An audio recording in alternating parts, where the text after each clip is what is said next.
मित्रांनो, इथं पाहू शकतो आपण समोर चालणारी जी कार आहे ना, तर त्यांनी समोर येणाऱ्या गाडीला ओव्हरटेक करत असताना साईड नाही दिली.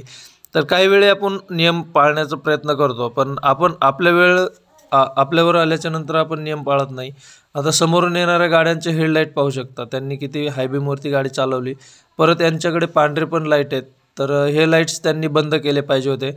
आणि त्यांनी ते हेडलाईट्सच्यामुळे यांनी समोर चालणारे जे कारवाले भाऊ आहेत त्यांनी त्यांना साईड दिलेली नाही आहे. पण मित्रांनो, ज्यावेळेस आपण असे नियमामध्ये गाडी चालवण्याचा प्रयत्न करतो, तर त्याच्यामध्ये आपण पण नियम पाळले पाहिजेत, नियम आपण पण फॉलो केले पाहिजेत.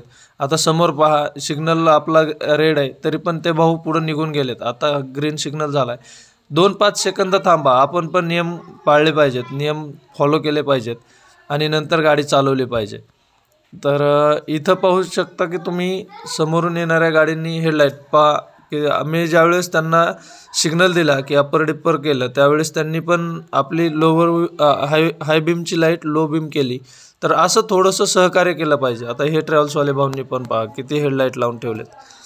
याच्यावरती खरंच बंदी आली पाहिजे. आणि थोडंसं जर बंदी नाही आली तर सिटीमध्ये आल्याच्या नंतर तरी कमीत कमी या ट्रॅव्हल्सवाले लोकांनी अशा मोठ्या जे लाईट्स आहेत त्या लाईट्स बंद केले पाहिजेत. ते पांढरे लाईट्स बंद केले पाहिजे. इथं आवश्यकता नाही आहे या लाईट्सची.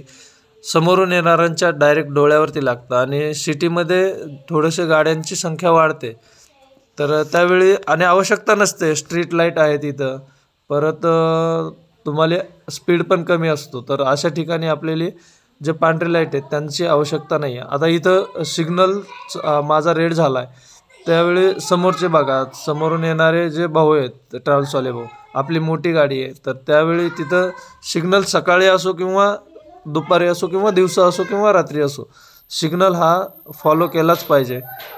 तर विचार केला पाहिजे थोडा गाडी चालवताना.